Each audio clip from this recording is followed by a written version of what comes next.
Hello and welcome back to Mirror's Signal podcast. I'm your host, Josh Holleran, and today we are joined by Gemma McArdle from LDC. Today's episode is looking at the National Driving School and how they operate and some of the things that you should be looking for if you're coming into the industry and you're stuck for what to do. Do you go on your own? Do you join a national school? Do you join a local school? And this episode is not just about selling LDC, which are a national driving school. It's more giving you some insights into what you can and should be looking for, some tips and advice, and some of the benefits of being part of a large school and a big brand. So, an interesting episode, maybe a different view to what you may have seen if you've been looking on socials or anything like that. So yeah, just really insightful episode. Before we get on to the episode, I would like to just talk for a few minutes about Talking Send with Dr. Julia Malkin. Now, this is available on Patreon and it's going to help you understand your neurodiverse learners. It's a monthly membership, over 60 videos available to help you understand your learners, and that collection continues to grow. If you are going to sign up on Patreon, be sure to use the code MSP25 and that will get you 25% off your first month. Now we will get on with the episode. I hope you guys enjoy. Gemma, welcome to the show. How are you? I'm very good, thank you very much. How are you, Josh?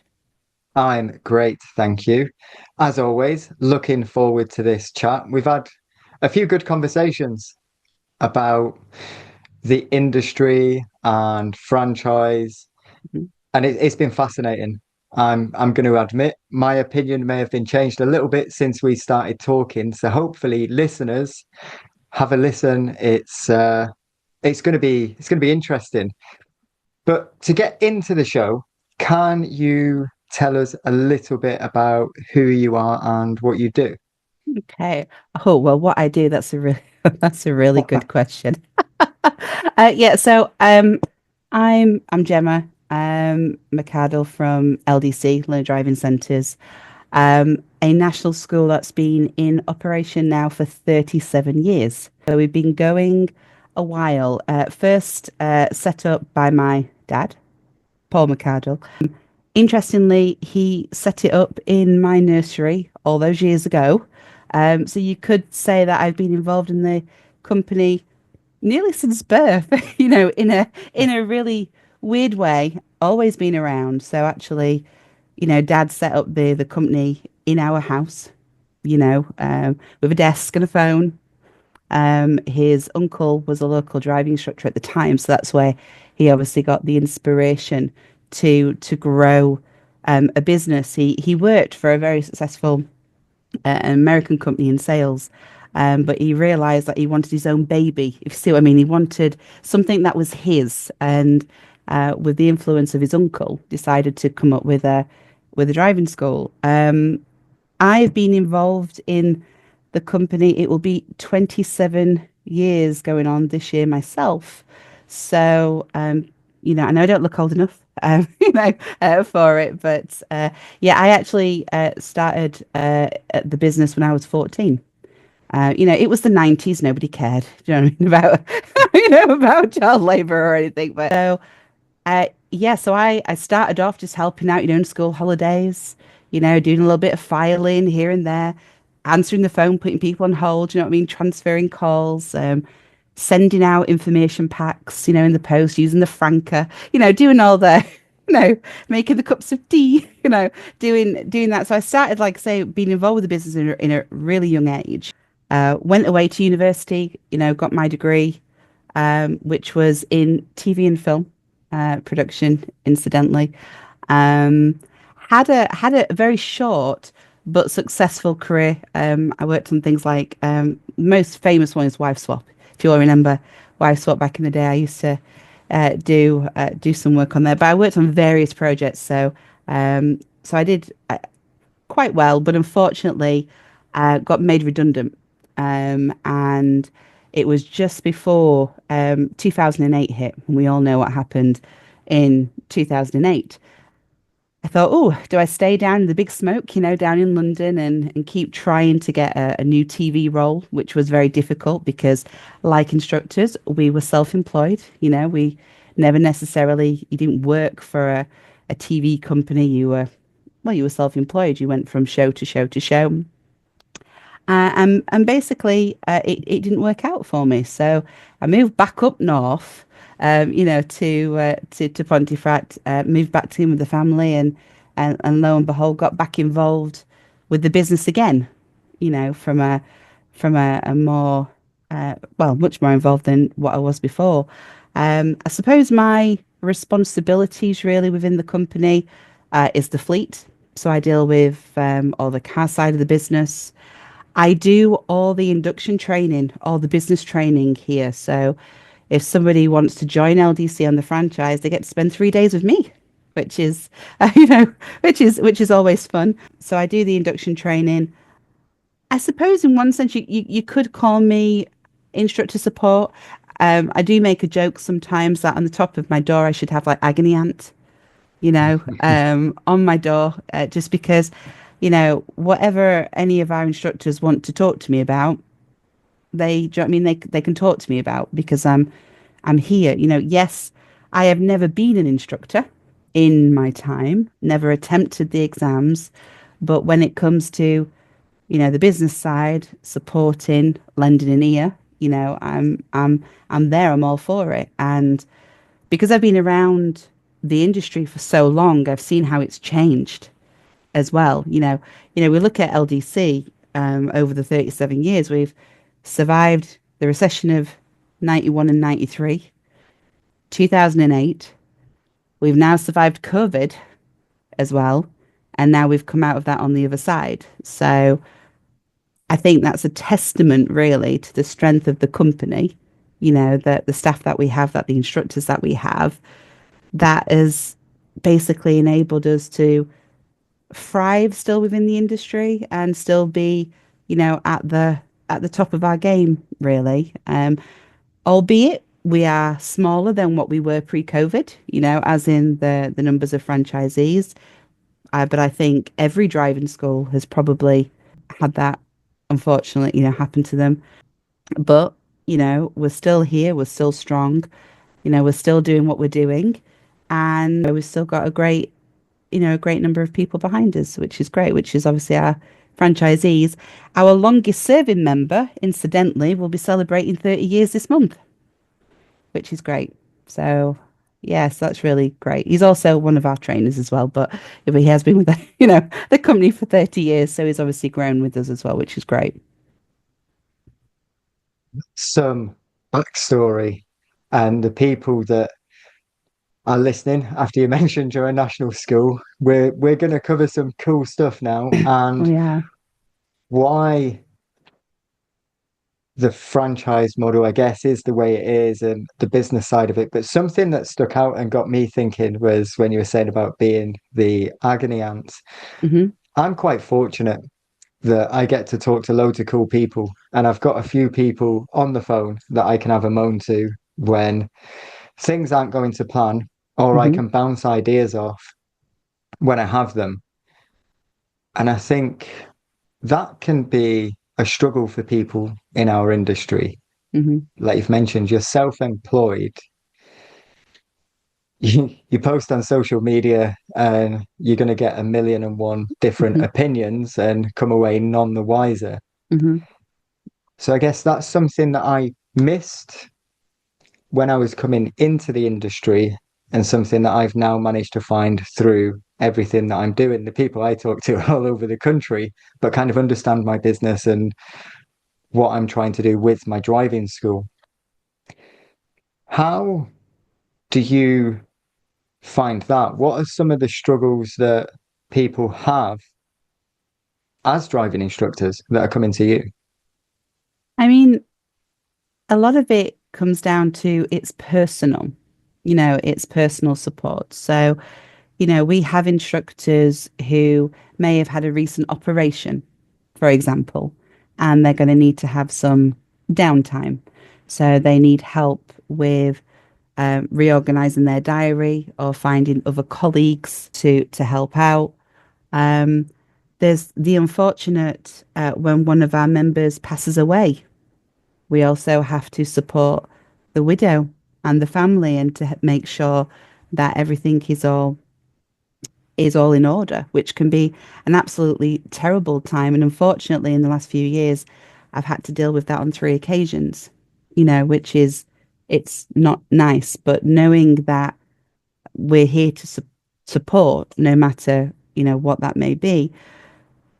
We also had one of our members, unfortunately, had a death in the family, which was immediate family. So again, that can take its toll on you. And sometimes you want to speak to somebody who you don't see all the time, like another family member or another friend, who you see all the time, but somebody that somebody that you can trust, which obviously we're business partners, between us and our franchisees. And we're literally there to help however it needs to be. So if it's something to do with personal, business, maybe someone just wants advice. I mean, because we have our IT department here, I know one of our members called up the other week to get advice on a new mobile phone, which one to get, because technology is not their forte. So it can be anything. It's like I've been dealing with the fleet since about 2008 is when I took over from the previous person who dealt with the fleet. So again, someone could just be asking a simple question like, what car should I get? Do you know anything about this particular model before I go and buy it? Or I'm going to go buy this car, but I'm not sure it's a good deal. Is it a good deal? Am I going to get overcharged? The support that we can provide to people is basically it's whatever that person needs. We have staff members here. Like I said, the company's been going 37 years. So obviously dad's been going, for 37 years. But the staff members here, we've got 35, we've got a 34, we've got a 33 as well. We've got staff members who have been here a long time. So our members know that they have experience within their ranks. And the difference between asking us, as a franchisor compared to a public forum is we always have their best interests at heart. So we're going to not guess an answer. We're going to give an opinion. And if we don't know the answer, because we're not the font of all knowledge as much as we all like to think we are, but if we don't know the answer, we can go out and get it as well, amongst the staff members or amongst, speaking with the DVSA or anybody else that we need to. We will do our utmost best to look after our guys.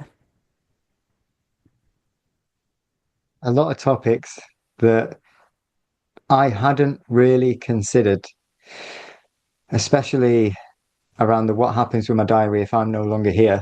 My theory is I've got life insurance. Someone else can I'm deal so with that. sorry. That is such a morbid reason, but I hate to be blunt with everyone, but it is true. Mm.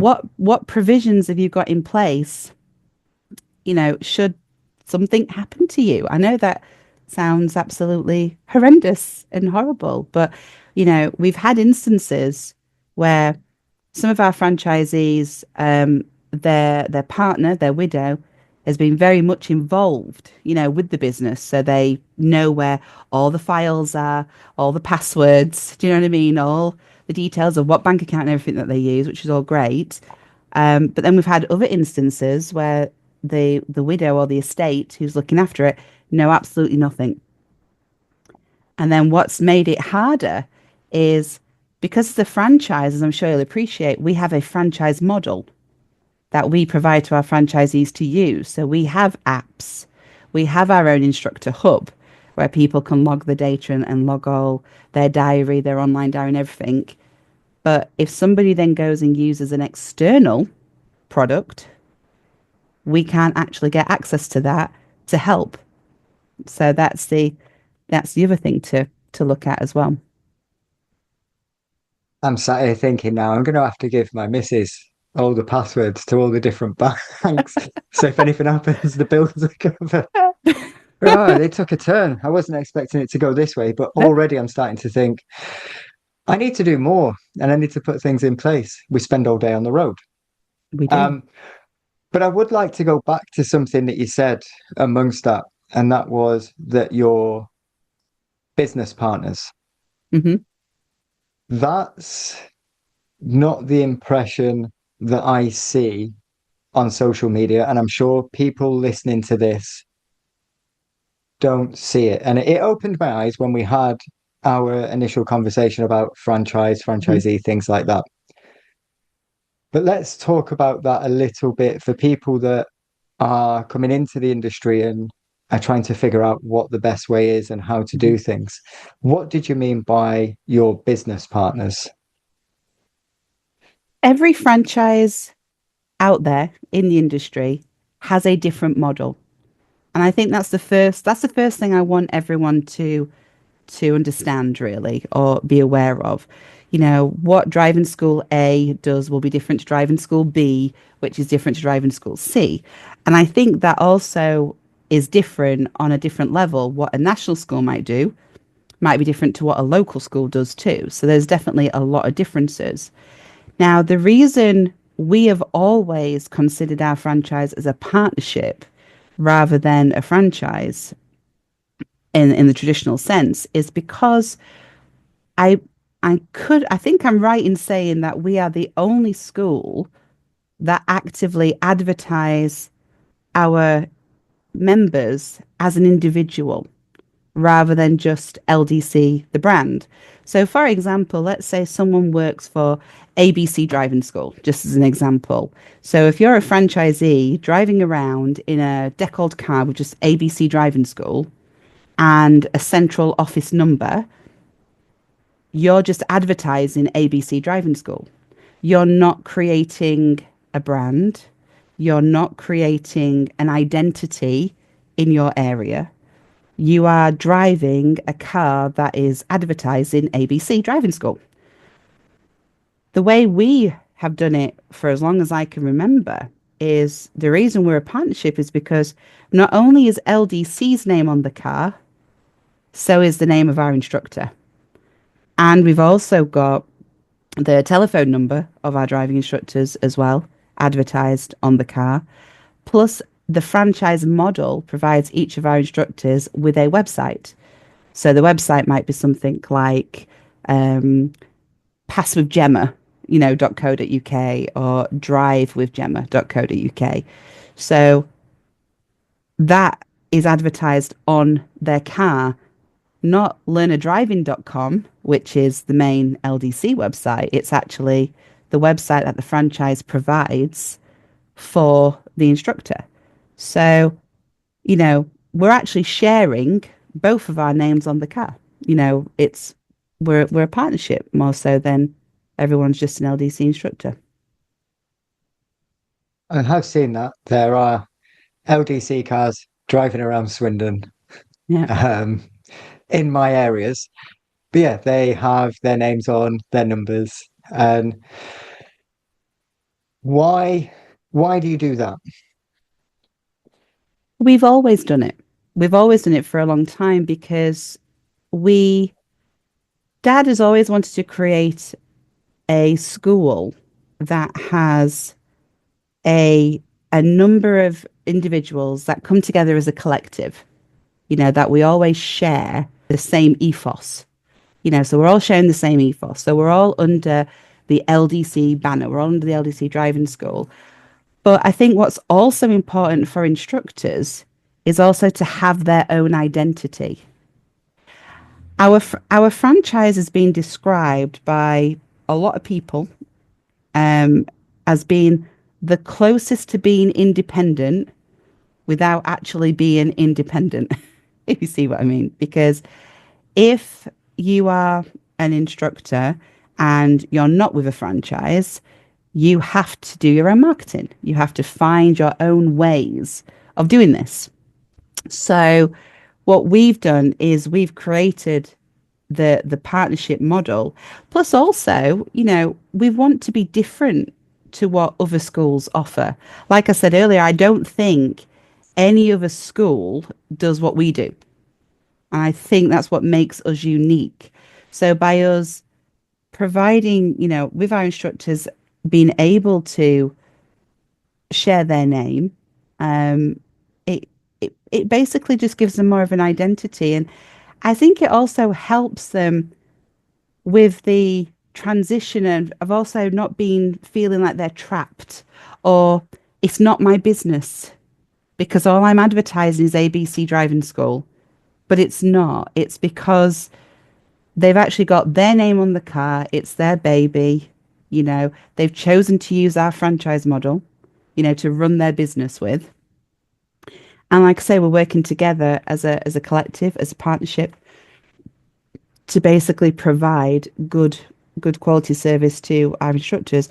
And I'd like to think that the LDC brand has a good name out there. We would like to think after all these years, we'd like to consider ourselves to be one of the good eggs, in our industry. That's the way we like to see ourselves. I mean, if people go back through my episodes, we have had one of your instructors on Hmm. talking about the Yeah. qualifying process. I don't have a strict no naming rule, but I try and keep it impartial to a Hmm. certain extent. And I just hope that ABC Driving School, if you're listening, we're not talking about you, we're No, if there generalizing is because such, yeah, someone's going to own that. if there is such a name as ABC Driving School, it's obviously just for the example. Disclaimer if you get a load of clicks on your website over the next few weeks. Yeah. Apologies. Um, so you're offering them their own business essentially and their own, Yeah, they're yeah, build operating their own as an brand. LDC driving school operator would be the way to Yeah. to look at it. You know, it's I suppose we're more of a franchise than what some of the other franchises are in a way. If we look at what a franchise actually is, so a franchise business is where, the owner, i.e. LDC, we license out our operation. So we provide a license to use our products, branding, knowledge and method. And when you look at, franchises like, like even if you look at Papa John's or McDonald's, they're all individual businesses, which, they are. They're all taking in their own individual earnings, but they're dotted all over the country following McDonald's or Papa John's methods. Do you see what I mean? To create a successful business. And this is where I think the LDC franchise stands out in our market, really, compared to anybody else, where you literally are just advertising that name of a driving school. We don't want to use that example anymore, just in case it is a real school. But do you see what I mean? That's where I think we do stand out, and we obviously make it different. So for the benefit of people listening, Hmm. because it is the message you get when you see people on social media commenting, you very rarely see LDC. And the bad thing is, often when people have a bad experience, they Hmm. shout about it. Yeah. But when people have a good experience, they don't say anything. And then it becomes almost, it can, what's the word I'm looking for? It can misguide us. It can kind of It can sway people. misrepresent. Hmm. Yeah. So, what do you think people should be looking for that are doing their research or Hmm. considering a franchise? What things are going to help people, or what should they look out for Hmm. who are at this stage, who are like, I don't know whether to go with a local trainer, I don't know whether to go with a national school, I don't know whether to go with this or with that. Hmm. Someone who's been in the industry for so long and experienced and seen quite a lot, I expect, change. Hmm. What should they look for? The one piece of advice that I can give to anybody is make sure you understand what you're signing up to. That would be that would be the biggest piece of advice. Um, don't be dazzled by cheap training courses. Please don't assume that all training courses are the same because they're not. You know, I do help out on the instructor training line, when people call LDC inquiring. And I've heard many people say, well, you're charging X amount of money, but X driving school can do it for this. Why should I come with you and pay that when they're doing it for this? And I'd be a millionaire actually if if I had, a pound for everybody, that said that to me. And I always respond back and say, I want you to tell me what's included with that instructor training package. Now, I can tell you what's included with ours. Plus, also, it's very clear in our information pack, our website. We're all very open and honest about it. But can you tell me what's included and what, if any, clauses there are with that particular package? And a lot of them turn around and say, well, I've not really looked into it. I've just seen the price. you know.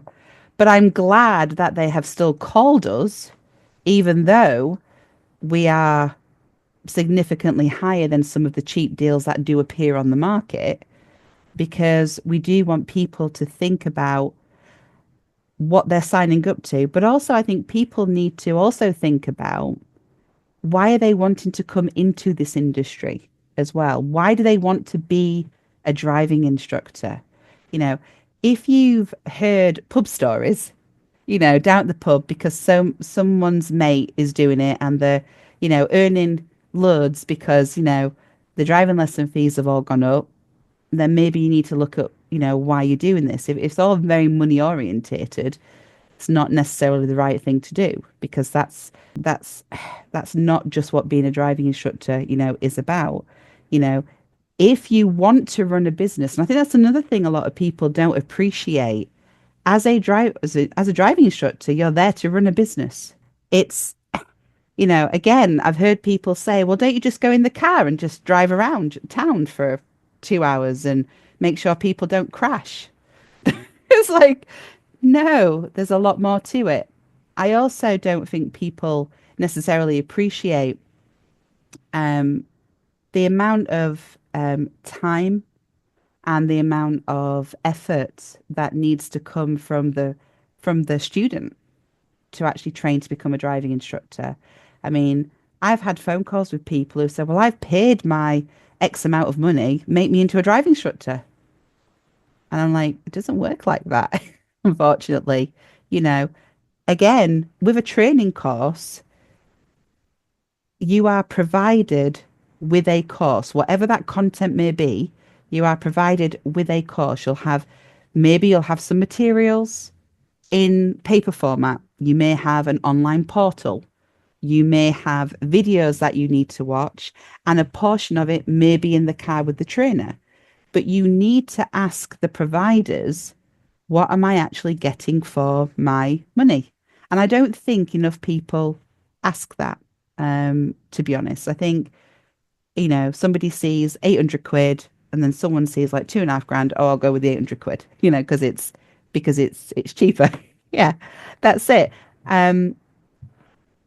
But if you think about it, because people have got to look at their training fee, whatever that training fee is, what you pay, you need to look at that as if that's an investment in your future career. It's in your future business. And I think if people actually looked at that figure more as an investment rather than, oh, it's just some money I'm going to pay for someone to teach me to become a driving instructor, I think it would help change people's mindsets a little bit. Not all instructor training courses are the same. I also say to people, what's the hourly rate in your area, just for normal lessons? So let's forget that we're talking about instructor training. We're actually now talking about just regular lessons. And let's pretend that it's £45 an hour. So if you're like getting a 50-hour course times £45 an hour, we're obviously talking up to closer to nearly £3,000 for a training course, but then they're advertising it at 800 quid. You've got to be asking the question, what am I getting for my money? That's the other thing that I say to people. You've really got to look at that. Now, one thing that I think is quite bad about our industry, really, is how, unregulated it is. I mean, what is disappointing for me is the fact that I'm not a driving instructor. Okay. I'm not a driving instructor at all. Never have been. I've never done any of the exams. Yet legally, I could create a website and I could say I train people to become a driving instructor, and that is not illegal.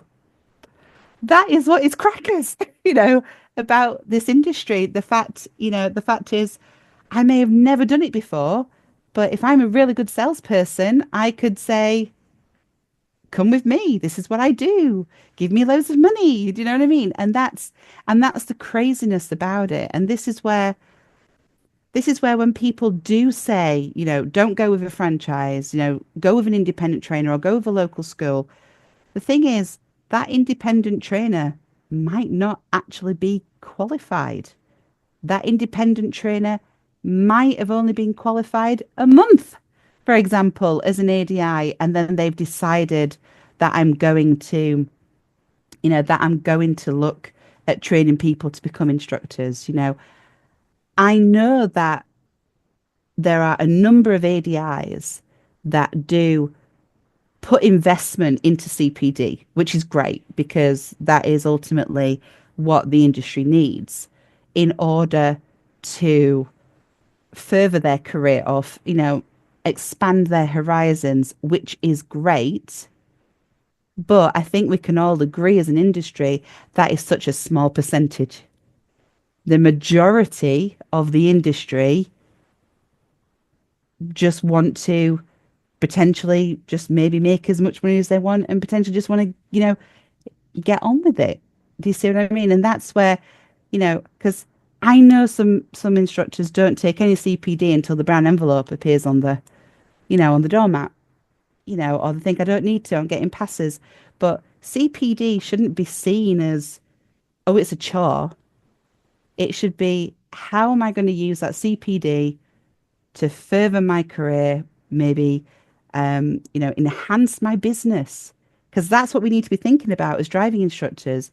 My business, what am I going to do? What am I going to do to make it better? And I would like to think that with a franchise like ours, this is what we're trying to teach people, from the get-go, because not only do we have a training package, which we have, before someone joins the franchise, like I say, they spend 3 days with me, because I'm teaching them business. We go through tax, accountancy, marketing, how to speak, how to communicate with pupils.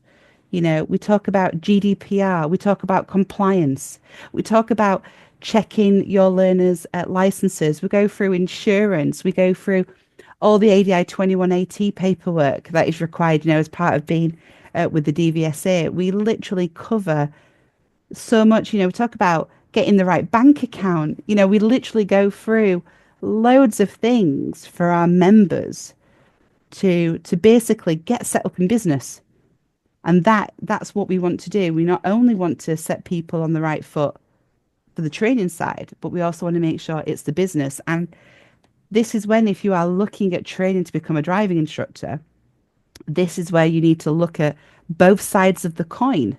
You need to look at the training side, but then you need to look at, how am I going to get my business up and running?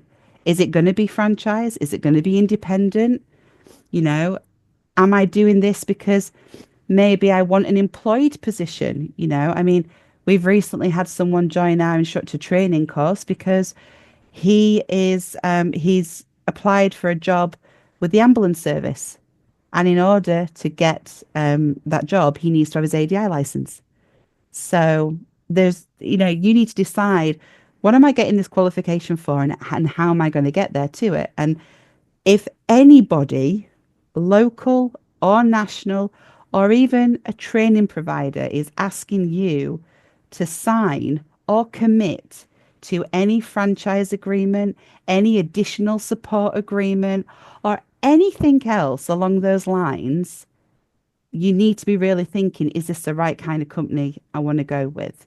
You know, and also if you've just passed your part two, if your training provider is pressurizing you and sending you contracts and these are your options and getting all that information thrown in your face, you've really got to look at what is their motive, because I don't think a lot of people in the industry appreciate that instructor training is a loss leader, for training providers. Um, I have no problem in admitting that. If someone joins the training course, guess where a lot of our £2,295 goes to? The trainers, because the trainers want paying, for the work.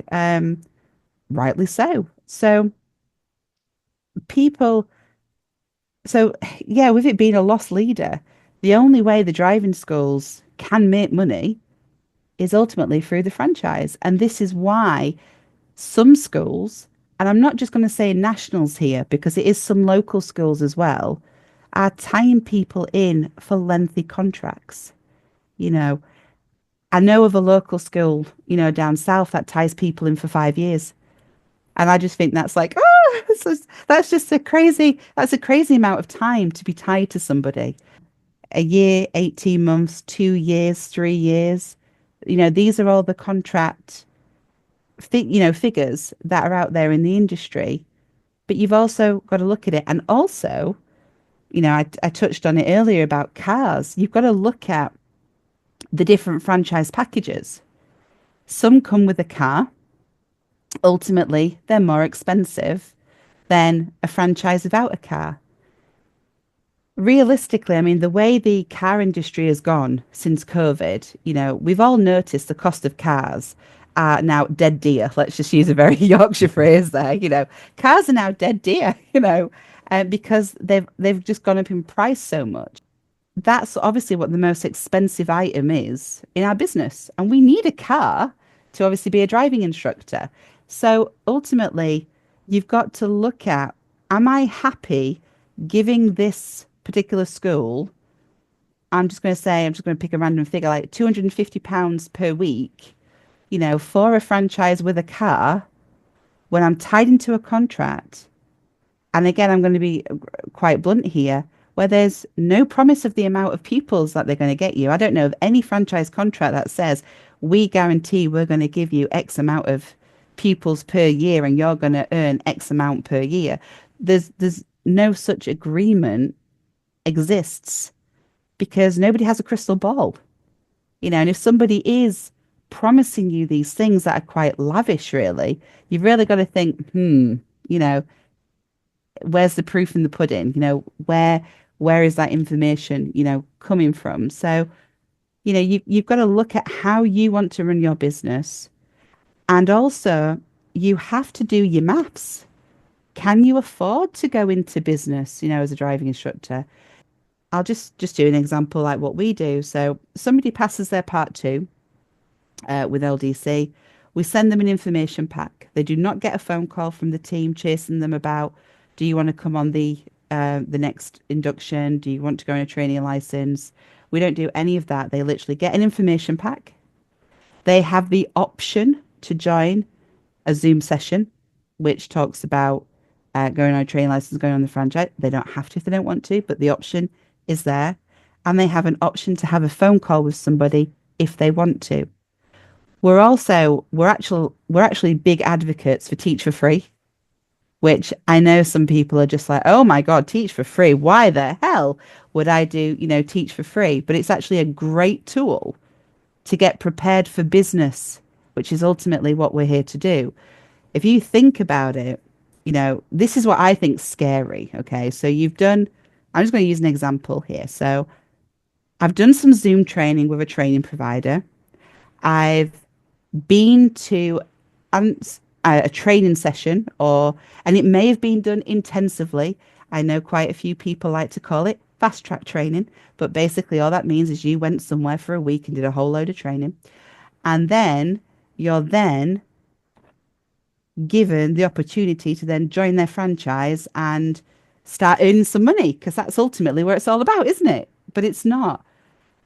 That is really scary when 1 minute you've done some bare minimum training, let's be quite honest, the bare minimum to go on a pink license, to then be signed up to a franchise. At this point, what's even scarier is you may have never actually sat in the car with a real learner yet. That's the craziness of it all. And then in about 3 weeks' time, when your trainee license arrives, you're then going to be charging £40 an hour, for driving lessons. But it's like, oh my God, because it's underprepared. Whereas we people think that we're a bit too thorough, and actually we go through the options. We actually turn people down for a training license if we don't think it is suitable for them. Because again, let's be honest, if you work, let's say 9 while 6 in an office job, let's just say you work 9 while 6 in an office job, you want to go in a training license. There's only 24 hours in a day and you need to sleep. Do you know what I mean? You need to sleep. You're going to get burnout, between the training. And again, I don't think people appreciate that even at the trainee license stage, you have effectively started your business and you've got responsibilities. If you work 9 while 6, when are you going to take your pupils to test? Because the test centres are usually only open Monday to Friday. You're going to have to be booking time off work. We also actually have a sheet where we ask everyone to write out like their expenses. So we know, is it affordable for you to actually at this point go on the training license? Is it the right thing? And, some franchisors will be thinking right now, bloody hell, their franchise model. Oh my God, they're trying to turn people away.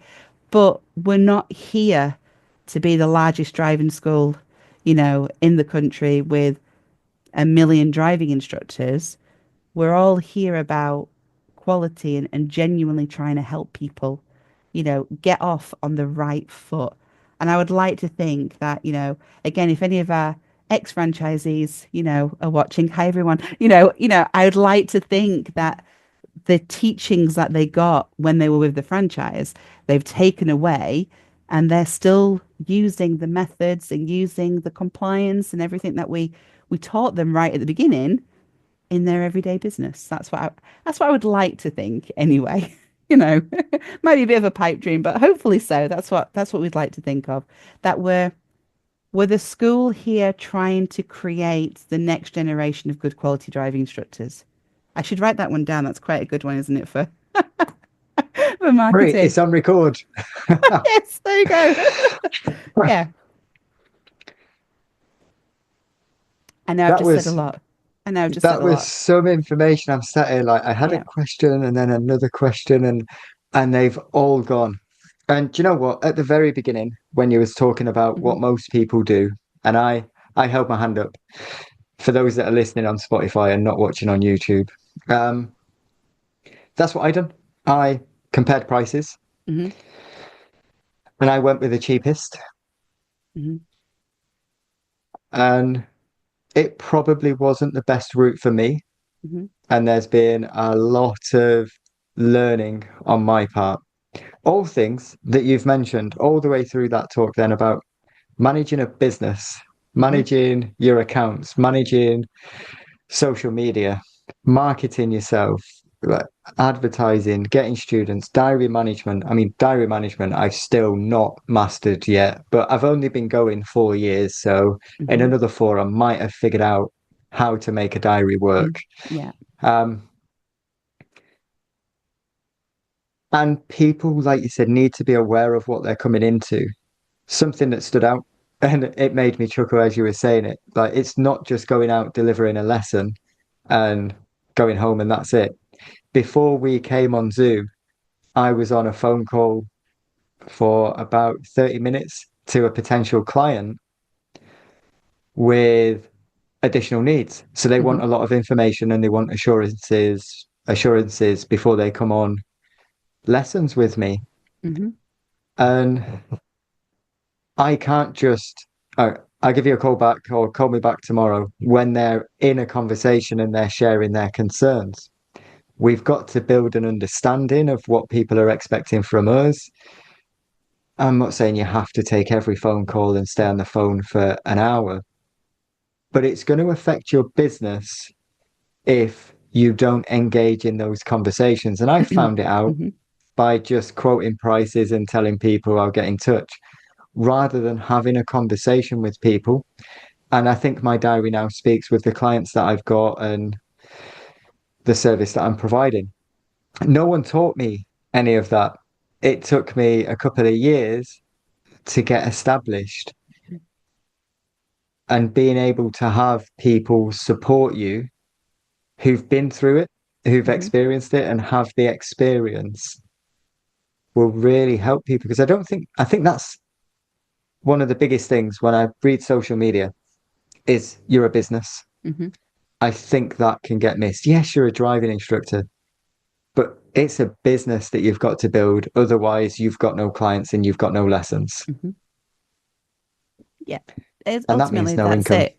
Yeah, it also means no income, and it's pupils are the lifeline. They are the blood and water. That's ultimately it. Um, I've heard stories even when some instructors are just in the test center, talking about their pups. Oh, the pup that's out there at the moment ain't got a cat in hell's chance of passing the driving test. Why in God's name are you saying something like that? And I bet it's also the same instructor who took the badge out of the window, when the test has gone out. But we are running a business, and I think since COVID, our industry has, no, I won't say has. I think our industry is now finally able to charge the hourly rates what we should have always been able to charge because of the service that we provide. Again, I think people forget, and again, I apologize for being quite blunt in this, but we're teaching people to drive a killing machine, which we are. Ultimately, it is a vehicle that can potentially kill someone. So we do have to be skilled. We do have to, have training. We do have to, you know, have lesson plans, and we do have to have procedures in place to be able to be successful in what we do. This is where we have our own training materials. We have the driving skills workbook, the LDC workbook, which for those of you that have obviously met me at conferences or been when I used to stand at some of the conferences where we've handed them out just to show people what we do. Um, I don't believe any driving school has that handbook or has that driving skills book, which enables the learner to take ownership of their learning, and then ultimately they can follow their progress. Because instructors will think, well, why do I want to know? Why do I want my pupil to know when they're ready for test? Surely I should be telling them when they're ready for test, and that's when I will take them. But the thing about COVID is, again, I know there was a lot of hoo-ha, let's call that, there's a lot of hoo-ha back in 2018 when the Part 3 test was changed, from the old PSTs where the examiner pretended to be a learner, pretended to fault, and it was all very fault orientated. So when the DVSA changed it to be a more of a client-centered approach, we were like, hallelujah, welcome to the LDC club, because this is what we've been doing, for ages with our workbook and with our training materials. So we were actually really pleased, that it takes more ownership, for the pupil. We think that's a very positive thing, but I do appreciate that with instructors doing it a certain way for so many years, it can be difficult to adapt. But this is where I think CPD, is important, and obviously refreshing, refreshing your knowledge and refreshing your skills and even looking at new ideas. You know, I know I say to a lot of our guys on the franchise, go and just sit in on another LDC colleague's lesson just to take some notes, just to have a look, what somebody else does. You might get some really great ideas. This is again another benefit of being with a franchise or being with a group of like-minded people is, you know, you can create a team in an area. I'm going to use Aberdeen as an example. So in Aberdeen, we have approximately 15 driving instructors in Aberdeen. So that's a lot, but our guys work well together. They have meetings, they have a Christmas party, together. They share ideas. But this is also the power of the brand because we've got so many LDC cars whizzing around Aberdeen. Who they're going to call first? They're going to call LDC because people are seeing the cars, they're seeing the brand. And this is sometimes where I also think people don't appreciate the power of being with a franchise. Because I know a lot of instructors like to be in a naked car with just an L plate on. Yeah, they do. A lot of instructors like to be that, Maybe they may have a headboard, but they have no stickers on their car and they're just driving around with an L plate. And an example I use, with our inductees is, okay, so let's say we're driving past the local college, okay? We've got 6 potential customers, because that's what everybody is, stood at a bus stop. They are all a potential customer. And let's say 4 driving school cars drive past them. There's a naked car with just L plates. That could be anybody. That could even be mum or dad. So you've got no awareness there. That could be anybody. You may have somebody with just a headboard and a mobile number. Well, they were driving past too quick to even jot down the mobile number, and I've got nothing else to go on. So that's a lost opportunity, And then the next car might just come along with Dave and a mobile number. I apologize if anyone is called Dave. I'm trying not to offend people right now. But again, Dave and a telephone number. If someone goes to Google and type in Dave Swindon, for example, there's going to be more than one Dave, in Swindon come up as a driving instructor. But then you've got a deckled car, just using LDC as an example. Not only have you got your name, your number, and your website, but you've also got a big LDC in bright colours. Even if they don't see anything else on the car, they are at least going to see LDC, and then they'll type in the town that they're in. So LDC Swindon. So if someone types into Google LDC Swindon, our website is going to appear. And then, because again, none of our franchisees are faceless, they're on our website listed. They'll actually then be able to see there's a nice picture of their car as well. So if they know that the car was blue, that drove past college when they were looking, oh, it was probably that guy that I saw. So what I'm going to do is I'm going to give that guy a ring because I saw his car today, So I think people underestimate the power of a brand or the power of an image or the power, the power of being part of a collective. Because since COVID, we have been very fortunate in the increase in work. There is no ifs or buts about it. We're all talking about it. We've never had it so good. Let's be really honest about that. But is that always going to be there? The answer is no. It's not always going to be there at all. The backlog from COVID is slowly starting to decrease. When you look at the figures, they are decreasing. There's no ifs or buts about it. The question I ask you, if you are an independent, well, actually, not even an independent instructor, if you're any instructor, are you prepared for the downturn for when it comes? That's a question. And because we're all business owners, we need to be aware of that. We do not want to go back to everyone slashing their prices like what happened in 2008.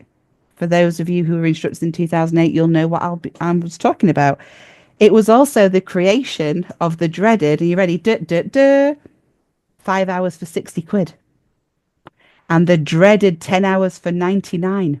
And for those of us that have been in that industry for long enough, we're going to remember those days, and we don't want to go back to those days because this is the way people necessarily think. Well, I just need to be the cheapest and then I'll get all the business again. But being the cheapest in an area shouldn't be a badge you're proud of. It's kind of it's kind of a race to the bottom, to be quite honest. So this is where being part of a franchise can benefit you, especially in downturns. I mean, I know that all of our LDC instructors could be successful as independent driving instructors. There's no so buts about it because I'm confident that we've taught them well. I mean, what we've done.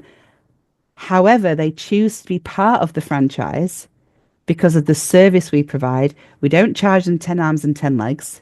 Do you know what I mean? To be part of the franchise, they get value for money and they like what we do. They like the franchise model that we provide. And that is ultimately why they stay with us.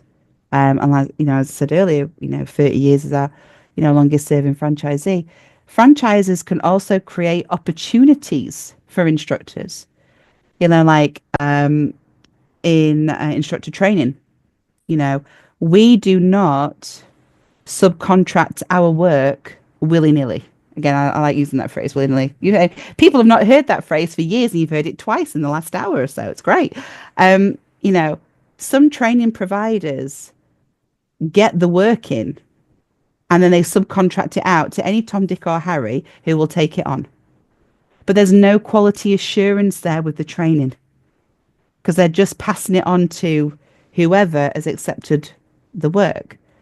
Whereas we know with LDC trainers, we have a system, we have a process. Our guys are following the system, they're following the process. We're very fortunate that a lot of our training members have been instructors for, a very long time. Our pass rates speak for themselves. The average pass rate, again, for anybody who doesn't know, for part 3, it's around about 35%. And that number doesn't ever grow. And that's within 3 attempts allowed, it's around about 35%. But our pass rate is 83%. So nobody can guarantee you're going to pass your exam. Nobody can guarantee that you're going to become a qualified driving instructor. Again, nobody has a crystal ball, and you take your test with a government examiner. Do you know what I mean? So nobody can guarantee it, but we like to think that if you follow our method, you do, what we advise you to do, what we train you to do, we would like to think you're going to be successful. And be part of the 83, not the 30. Do you know what I mean? Be part of the 83, not the nearly 70% that fail the part 3. I'm really now putting people off, aren't I, becoming a driving instructor? The statistics are really quite scary and worrying. And the episodes went out last week. I'm trying to work out back date. There's an episode now out where I spoke to an ADI about this and how he passed third time. And people maybe misdirecting their work, thinking that, and you touched on it, about the PDI license and is it viable? First up, can you afford it financially? And is it the best approach that you can take to qualify? Because some people with the amount of overheads are having to work a full-time job as a driving instructor, but as a PDI. And that doesn't leave time for development and your own learning, which was what he was talking about in the first test was lessons, doing good lessons, getting driving test passes. And then same after the failed driving test passes, it's okay. Second one failed. And then between the second and third, done some training, put some time into themselves. So there is a lot of work that's required to become a driving instructor. And I'm really glad you said what you did about it's a killing machine. It's Mm, a ton of, and I say it a lot of times on the episodes. Like we're teaching a 17-year-old how to drive a ton and a half, maybe 2 tons of metal hmm that's capable, most modern cars capable of doing over 100 miles an hour comfortably. hmm And what you're expecting to do that safely with minimum training, and your mate who's been doing it for 3 months is going to teach you how to do it and then put you in a car and have you doing it. There is a lot more to it. And again, regulation. You spoke about regulation. hmm How that would look, I don't know. I do think there should be something required to train people into the industry. I hmm mean, as this goes out, I'll be quite a few weeks into preparation for a standards check because that's eventually where I want to go is helping people into the industry. But my first step is making sure what I'm doing is correct hmm rather than setting up a driving school and being like, right, Josh's driving school. I'm going to ditch just the L plates hmm because I need to have branding on the car. So I get a top box and I want to go and develop myself first. hmm Yeah. But there's no requirement for me to do that at all. No. So there is a lot to take into account if you're coming into this industry, a hell Yeah. of a lot. And what you've spoke about perhaps explains why when people are complaining on social media, in the forums, online, people are complaining, it's not LDC that gets mentioned hmm because the questions that are being asked, you guys are answering, hmm or they're being trained in a way that doesn't require those questions anyway. Like, what did you say? 3-day business course. 3-day business course. Yep. Yeah, we do one day over Zoom, and then we do 2 days here at HQ, which is in Pontefract, West Yorkshire. Um, so I know people may consider that to be a negative if you live in Aberdeen, for example. Why would I go to Pontefract all the way for 2 days with all that travel? But the other thing you've got to think about is I'm getting prepared for business and you're meeting the people you're going to be working with. And I mean, Zoom has its place in training. Do not get me wrong. Zoom definitely has its place in training. But I also think in person training is required. And that's why we still do the 2 days here at HQ. That also goes for instructor training. You know, one course may advertise that it's 50 hours of training, but when you look into the nitty gritty of it, 20 of those hours might be over Zoom. You might only get 30 in the car. And I know that some providers only provide you with part three training if you sign up on there. If you sign up to a training license too. So they're actually using the training license in order to give you more hours. But really, those hours should have been provided in the instance because you should be looking for a training course that is there to get you to pass the exam. That's ultimately what we should be looking at. I mean, it's, yeah, there's a lot to take in. I mean, I, I challenge, any driving school to say that they do as thorough of a business course than what we do, because literally we're there because we're trying to, as I say, create the next generation of good driving instructors that are good business owners as well. I think a lot of people fail as a driving instructor because of the business side of things as well. I think a lot of people, um, unfortunately, either come into the industry already with not much investment behind them, or unfortunately, they were not prepared for the costs that were involved moving forward, because they thought 500 quid for a training course was going to get them qualified as a driving instructor. Do you know what I mean? So we do have to look at figures. You have to look at everything. You know, it's the same, it's the same with what we were saying earlier about, what am I charging per hour? You know, I think it's crazy that some providers force their PDIs to charge a cheaper hourly rate than their qualifieds. Now, some people will say, well, that should be warranted because they're not that experienced, they're just coming on board, so that should be the way it is. But I'm looking at it at a different point of view because I'm looking at it as a business point of view. A PDI has the exact same expenses as what an ADI has. So we're already kind of putting a barrier up to start business, and this could be why people fall at the final hurdle. And what's really sad is, they're conditioning the PDIs where they're saying, well, you are a PDI. So, you have to charge at least £6 less per hour than what our qualifieds are because you're still learning, because you're doing this. And I think that's crazy, that a franchisor is actually stating that, because I don't think that is necessarily fair, on the PDI. And some PDIs are giving excellent service as well. Not all PDIs are the same. Not all ADIs are the same.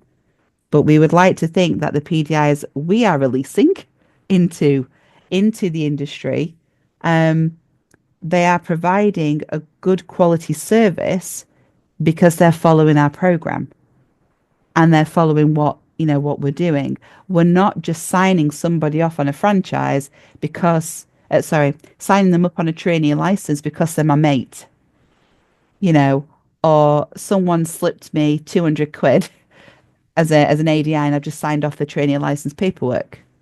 Do you see what I mean? So I think it's interesting, the whole way the industry has changed. But I'm really glad though that today that we're focusing on the business side of being a driving instructor, because I don't think it gets talked about enough. And I think that comes down to the marketing as well, you know. And again, we can't all just say it's nationals that put this in their marketing, because I have seen local schools recently on Facebook advertising somebody can earn 50, 60, 75 grand a year. And it is possible to earn that, but it takes a lot to get there, to earn that, because as we know, prices are variant upon postcode area. I mean, here at LDC, our lowest postcode area is £32 an hour, and we go all the way up to 50. But that's because different prices are charged in different parts of the country, But then everybody also has different expenses. Everyone has different outgoings, and this is where everyone's business will be different. And this is where people need to look at the way they want to run a business. The business side of it and the pricing side of it was a big shock for me. I mean, I've been doing the podcast and there's been a few people that have been on, all right, do a business model. You should have a business plan. Look at what your costs are, all of this. And I'd done it. Eventually, when I got around to it, I'd stopped putting it off and I looked at the numbers and the price I was charging and my expenses took about an hour.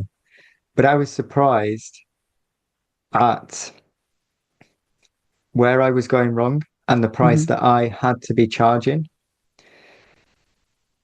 And I no longer look at what everyone else is charging. I look at what I need to earn and what I can charge. And as long as people are booking in with me and paying the price that I'm quoting, then my business works and it allows me to do what I want to do. Yet there's minimal training. I didn't get any business training. It took me a while. Start a podcast, get through to about 50, 60 episodes, and then start a business plan and figure your life out. It's fascinating. But it's good to see that people are getting that. And it does make sense now, having spoke to you, why you guys don't come up in the groups, or at least I don't see it. I'm not here kind of hiding it if it was there. You don't see it. You don't see your name. No, we're proud of that. Are we perfect? No. I would never say that we are perfect. Have, you know, um, we have helped thousands, of instructors over the year start their business. But I would like to think generally amongst the industry, we have, we're quite regarded quite highly, within the industry, not just for our training, but for our fairness and ethics, that we have. I mean, one question, somebody asks me is, why does the franchise actually have like a length of time that somebody needs, like a minimum period that somebody needs to be with a franchise? And I say, well, we have to make something back on our investment as well, because remember, we're a partnership, so we've already established that we don't really earn any money on the instructor training fees because a lot of that gets paid. So if we've invested a lot of time in you, we need to have a minimum period that you need to be with LDC so we can obviously get something back from us, putting all of our efforts, into yourself. Um, and we don't tie people in for years and years and years and years and years.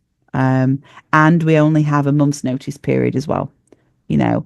Um, during COVID, one thing that we did with our network is we actually had a big Zoom meeting with all the instructors, and we sat down as a collective and we worked out together how we were going to get through COVID, because we all know what a lot of the DVSA members of staff did. They went home on their 100% pay, and shut off from the world.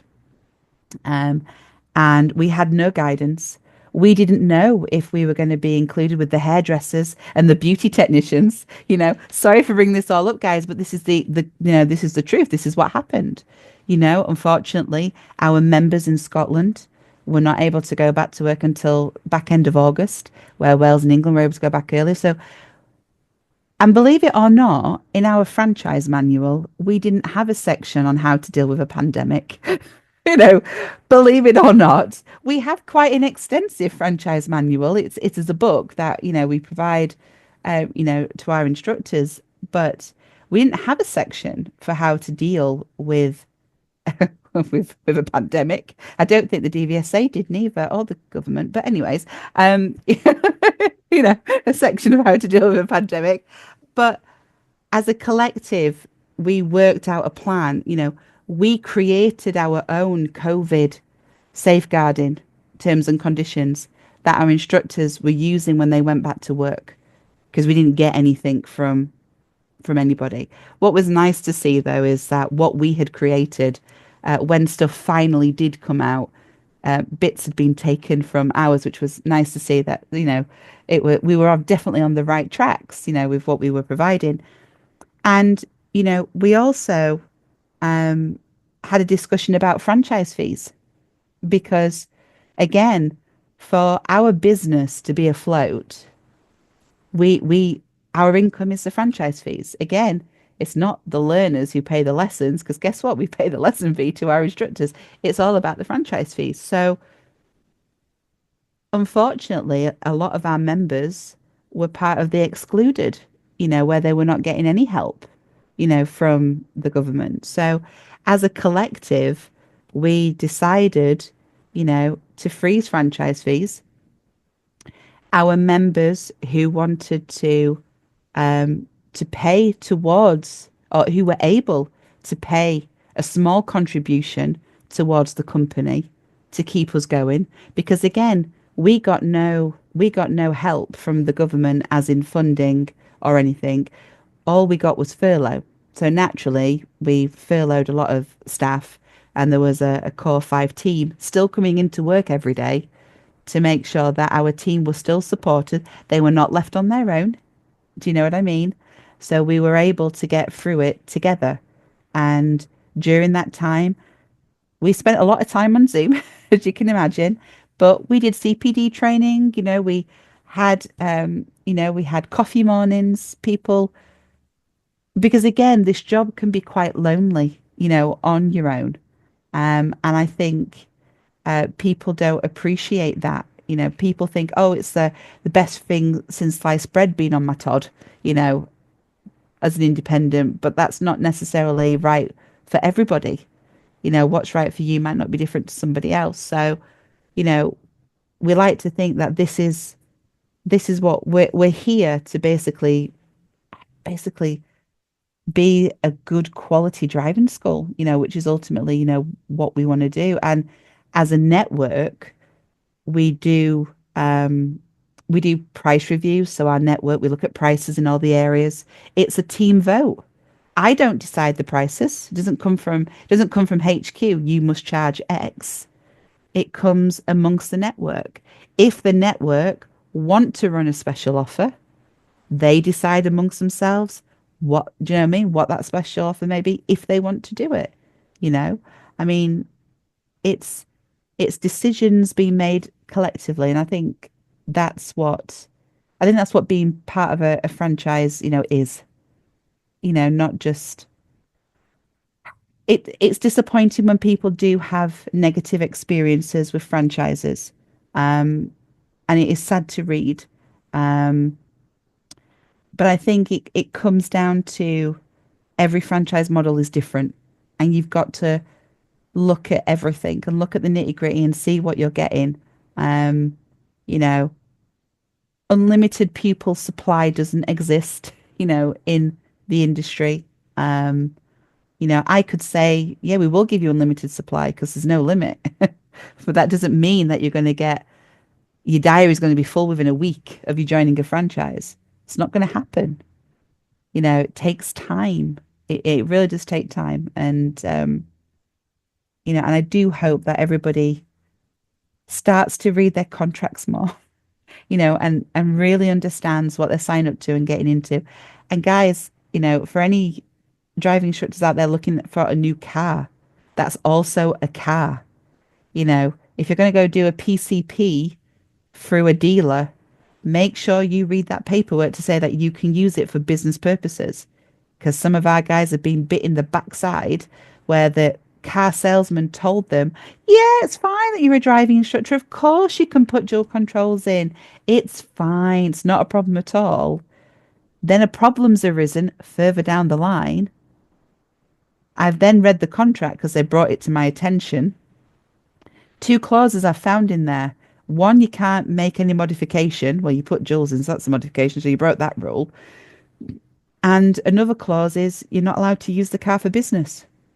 Well, what are we doing as a driving instructor? And then penalties arise. So don't just take for word what someone's saying. Please do look at everything. And if anyone's pressurizing you, tell them to sod off and just let you read what you want to do, because that ultimately, I mean, I know we're all so and so's for it. We buy something on Amazon. Have we ever read Amazon's terms and conditions? No. We've ticked the box, haven't we? We all do it, but we're in business now, ladies and gents. We need to really look at what we're investing our money in, and what are we investing. That's what we really need to look at. And that's an interesting point. Before we move on to some of our listeners' questions and see Yeah. see how we get on with them, is seeing this and looking, I done it, look for the cheapest Hmm. option, it'll all be fine. Yeah. There's not many jobs that pay as well as this does, that require the amount of qualifications that this does. Like there's very little barrier to entry, Hmm. and you can earn, I mean, fairly comfortably between 30 and 40,000 pound a year. If you put in the work in, Hmm. that's not a crazy number to earn as a driving instructor. That's not an advertisement. Hmm. Don't blame me if you're not earning 30 grand a year. Um, but to get a job doing that, you're going to have to have studied for a period of time or been in that Hmm. sector for a number of years and get promoted and get through the ranks before you're breaking 30 grand a Hmm. year for the most part in the current climate. So invest in two, three, four, five, £6,000 into your development, into a company that you trust, no matter who it is or Hmm. where it is. It's an investment in your future business. Hmm. It's not buying yourself a job if you do it correctly. You're investing into your business that you can build however you choose to do that. Hmm. So it's going to cost money for good quality training. One way or another, it's going to cost. So exactly like what's been said tonight is read, find out, compare, and look what you're getting for the money. Hmm. Because there are a lot of people that are falling short because they're not getting the support that they thought they was going to get. And it is a shame. And I'm sure there are good stories and bad stories Hmm. about every school in the UK. Absolutely. Yep. But do your research and read the contract. I think, does that summarize what you said over the last Mm. half an hour or so? It, it, yeah, it is because, yeah, fundamentally, you just need to make sure you read and understand, as well. And, just work. I suppose, again, the other question is, why do you want to become a driving instructor? That would be the question to ask, you know. Um, if you want to do it because you maybe want to give back to the community, that's a great reason. You enjoy coaching, you enjoy developing people. That's another great reason. Um, you want to run your own business. That's another, good reason because that's ultimately what you're going to be doing. Um, you know, you are when you see someone pass their driving test, you get such a sense of, oh, that's, it's a great feeling, seeing somebody pass their driving test. It's a sense of satisfaction, which is what you're getting from the job. If you're looking for a job or a career or a business, we could use all those words to describe being a driving instructor.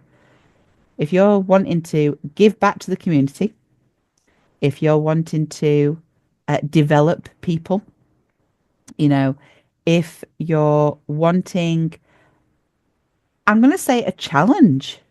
If you strive on every day being different or every customer being different, this is the kind of career for you, you know.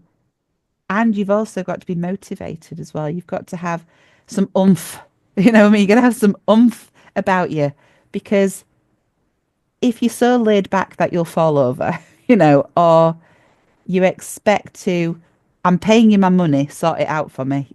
I'm paying you the money, just get it done, whatever you need to do. That's not that's not the right attitude, neither. Um, then yeah, then this is definitely a career for you because how many other jobs can you choose the working hours? A lot of people, I mean, we've got a lot of parents who are driving instructors and they just work 9:30 while 2:30, to work around the kids, which is great. We've got some people who, I mean, we have one instructor who springs to my mind at the moment. He goes to like a spin class or a gym class every morning, but he wouldn't be able to do that if he, had to go and be at an office job.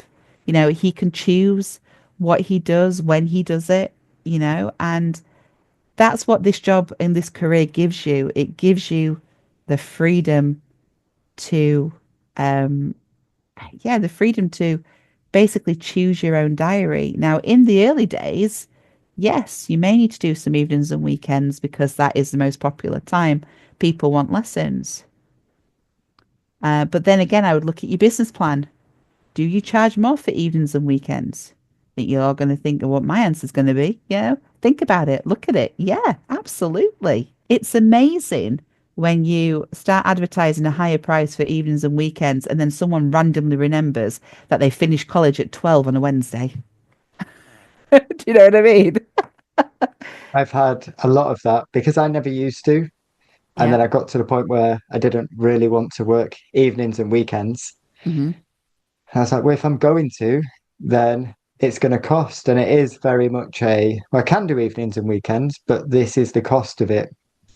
And then, yeah, people are actually, I can do a Tuesday before 9:30. Oh, well, you can have my 8 till 9:30 space then. Great. Yeah. Yeah, exactly. And just think about what you're doing with your business. And I strongly recommend, obviously, we've got the new tax year coming up at the in April. I know everyone at the moment, will be stressing about their tax returns. Um, but, if there's going to be like a New Year's resolution, what instructors should be looking at doing, it really is you should be doing like an MOT of your business after you've, got your takings up to the 5th of April. You know, have a look at those figures, sit down and have a look at what changes can I make to my business in order to help it thrive. And I know some people will say as a joke, well, I'll just get rid of the franchise fee. That'll save me X amount of money. But that's not necessarily the case. You've got to think about what you get for your franchise and everything else that comes, you know, between it. Because I've seen some people leave our franchise and then set up their own website and then they're charging less than what they were getting when they were with us. And I'm like, what? Okay. I don't understand that logic. Why you would leave the franchise and go charge less per hour, but hey ho, you might as well have stayed with the franchise, which costs you less than a 2 hour lesson per week, and stayed with the franchise because you would have earned more. But, you know, Does seem to be a thing. I'm hoping we're out of it now that people like to charge less. And it's like, oh, they're charging X amount. I'll charge £2 an hour less and I'll get more students. And my prices have gone up Mhm, recently, and I still get the same amount of people that shop around and go for mhm. the cheapest, but I still get the same amount of clients that book in based Yeah. off the initial conversation on the Hmm. phone because I offer everyone at some point a phone call, especially if they're worried about learning to drive and they're anxious. I'm like, well, don't book anything in. Let's have a phone call first. Well, the thing is that half an hour you spend doing a phone call with a potential new client, that could basically give you 40 hours of lessons moving forward, you Well, know? things like that, the clients that it's now getting me has now got me in groups that I'm not in being recommended. Hmm. So I'm now getting phone calls from different communities within the area that are Yeah. like, ah, Josh, I've got a son that's anxious. I've got a daughter that's nervous. I've got X, Y, and Z. Hmm. Can we book in with you? So doing that early on is now paying for itself tenfold because people are like, I've built a bit of a brand, Hmm. although I'm unbranded driving around. Me as a person Yeah. is, and it's paying off. And I guess that's where CPD comes in and understanding business and finding your way. Hmm. And I think we're going to end up on this Zoom session talking all the way through your 3-day business course if we're not careful. So, Oh, I know. shall we get to some Get to the listeners' questions. Yeah, questions and let's see what see they've got. see where we're at? So, I'm going to load these up because I'd I'll also edit like to this down. apologize to your viewers and listeners if it wasn't me they were wanting, on the session. Out of all the schools it could have been today, I apologize if it wasn't me that you wanted. We will leave that bit in. Sorry, guys, I'm trying to find the comments and they have disappeared. Oh dear. Technology. Oh, here we go. Right, we've got. I've not seen these ones. These are new. Okay, these are new ones. Okay. Yeah.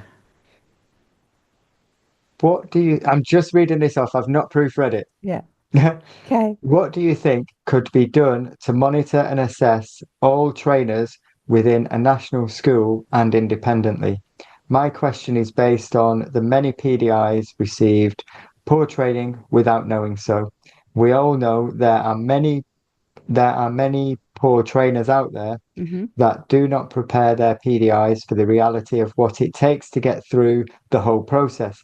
What Yeah. changes do you think the industry needs to make that will effectively eliminate the problem? Some big words there, Carl. Why have you done that to me? I mean, Anyway, there's your eliminate, question. eliminate. There we go. Um, Basically, as a company, we always supported audit, the official register of driving instructor trainers.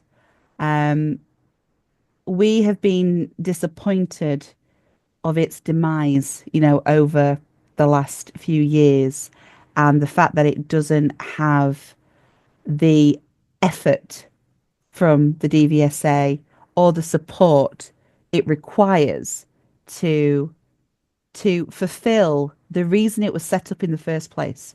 Um, Now, Dad, Paul, he was actually on the founding board of Audit back in the day, um, when the DVSA got a collective of people from the industry together to actually create Audit and to create something that could help knock out the substandard training that is out there. Because I agree with the person who's asking the question. There is a lot of substandard training out there. Um, and we've always been a big supporter of it. But I think subsequent transport secretaries, and I've lost count of how many we've had over the last few years, um, COVID, and this could be a bit controversial, I think. I think a lot of it has come down to the fact that nobody in the last 15 years has decided to put the driving test fee up, I think. And I know that could be, I'm going to have some people that are going to be with me on that and some people who are against me on that. Um, I think if the driving test fee had gone up, and it's not gone up for 15 years, it's been £62 for a long time. We are one of the cheapest driving tests in Europe. Italy, for example, is €120 for a driving test. So is Ireland, and so are some of the Scandinavian countries. So the fact that we've not had a government who have had the balls to to put the price up because it wouldn't be a voter friendly kind of idea. And then they actually reduced the theory test from 25 to 23. I think because we haven't had the extra money going into the department, and the department's not necessarily been run as a business effectively, I think that's what has not helped audit. We've heard over the years from previous CEOs as well that the DVSA are not the trade and standards agency. We are the driver training standards agency. But so if someone in someone's opinion has done bad business practices, that's not really our forte because that's trading standards side. But I actually think it all falls part and parcel together. The fact that there is not enough regulation, our industry is a bit of a free for all. It is a bit of a free for all. Um, so I'm sad that audit actually is, well, let's all be honest, it's pretty much non-existent really still, which is sad. Um, and it is sad that because if the test fee had have gone up over the years, even if it was just by a pound or two, do you know what I mean? Over the years, when there's what is it, nearly a million driving tests a year conducted, think of all that extra investment that could have gone in to training, that could have gone into procedures, and could also help with examiner recruitment by paying them more about it. I think that's a big reason for it. How we obviously look at LDC and we look at our quality assurance is we do have a quality assurance manager who is also an audit trainer who has been an instructor for over 20 years, you know what I mean, on staff, who looks at everything. You know, we ask our PDIs to fill out, um, questionnaires at various points. We're always at the end of the phone. We're always there if somebody wants to talk about it. Um, but I think but I agree. There is a lot of substandard training out there. But the reason there is substandard training out there is because of changes that the DVSA have done to regulation in recent years, and also because audit has kind of been brushed under the carpet a little bit and kind of, do you know what I mean, forgotten about, which is really sad because I think that's what's given unscrupulous, opportunistic people the idea of basically everything that's been going on with our industry. And I'm not going to moan too much about the DVSA, No, but it is no, interesting that they still recommend you find an audit trainer, um, even though they're not allowing new applicants to the no, register. I But know. Hmm. that was a really good answer, and it would appear that as a national school, you are pro more regulation Hmm. opposed to what's currently happening at the minute, that it's just a free for all. Yeah. Anyone can train anyone. So thank you very much for that answer. Hopefully that answers the question. I think it does. Um, Another one, as driving instructors, we should adapt the lesson to the learner's needs. Hmm. Why don't they adapt their training? Hours of online training with over 50 participants, mock tests done when the trainee is not ready for it. If this isn't relevant to what your school provides, feel Yeah. free to, yeah, read into Yeah. that what you will. I think we've kind of covered that earlier on when I was talking about not every training. That basically comes to the fact that when we discussed earlier that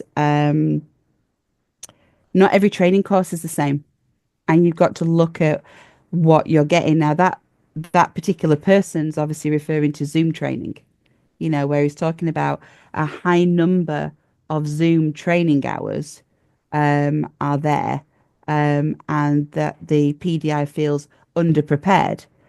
And I agree.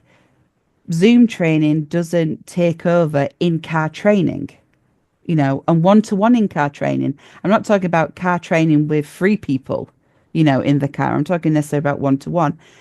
And the reason a lot of companies have shied away from one-to-one and moved to two-to-one or the Zoom training is because it costs them more money to do. It's more expensive for them.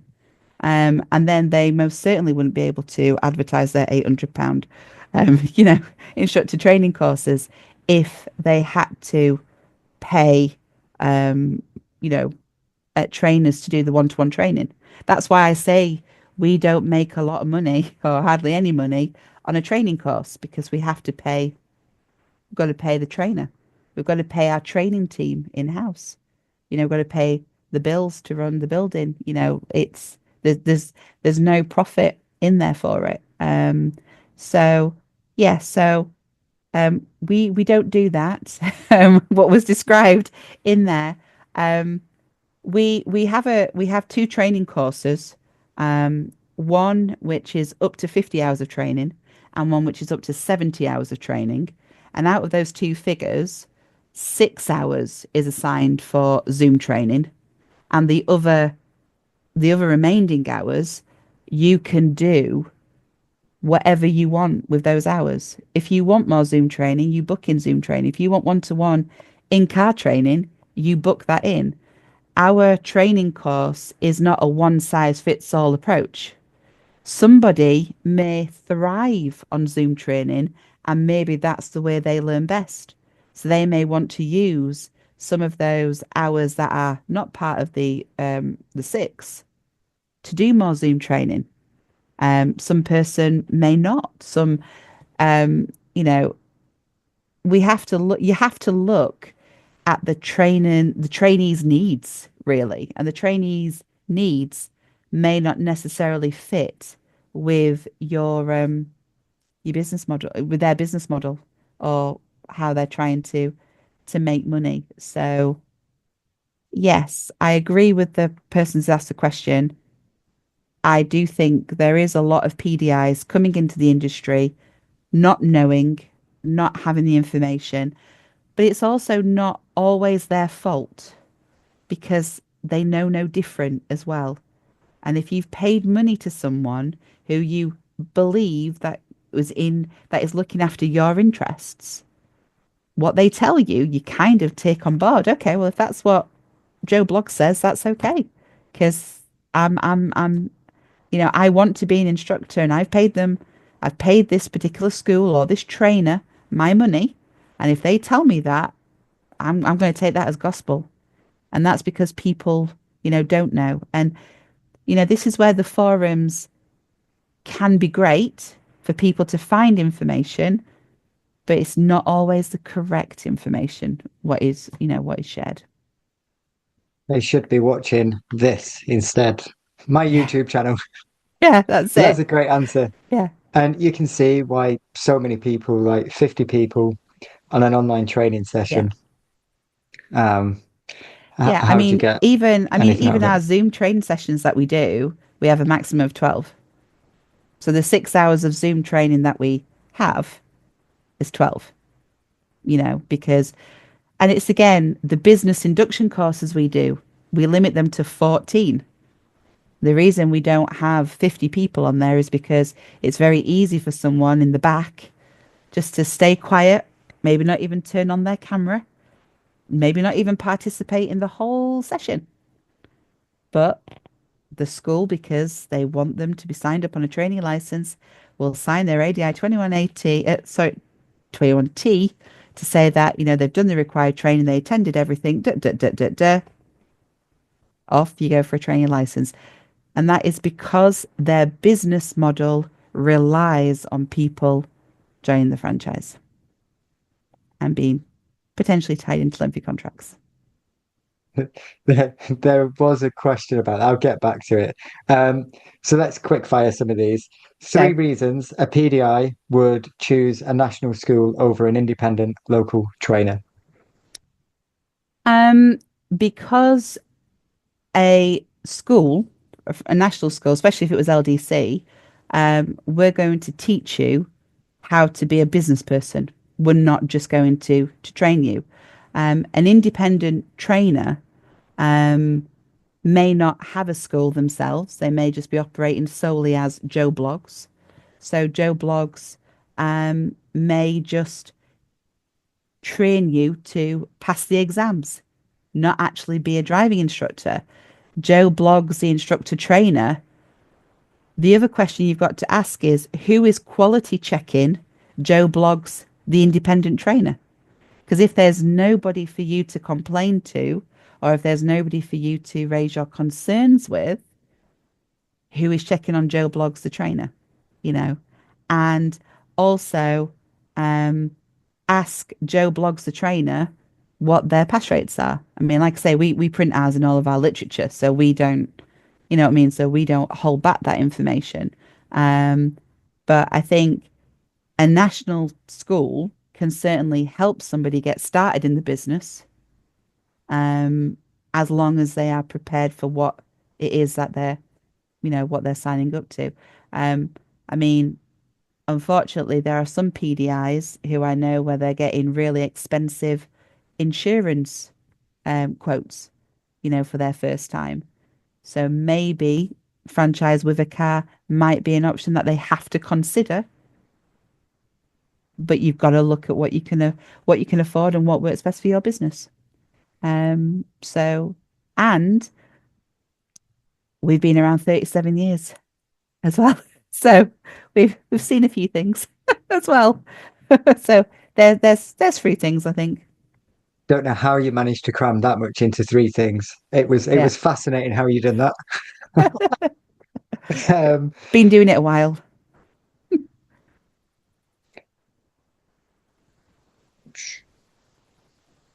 There must be a lot of questions uh, here, Josh, what you're scrolling through.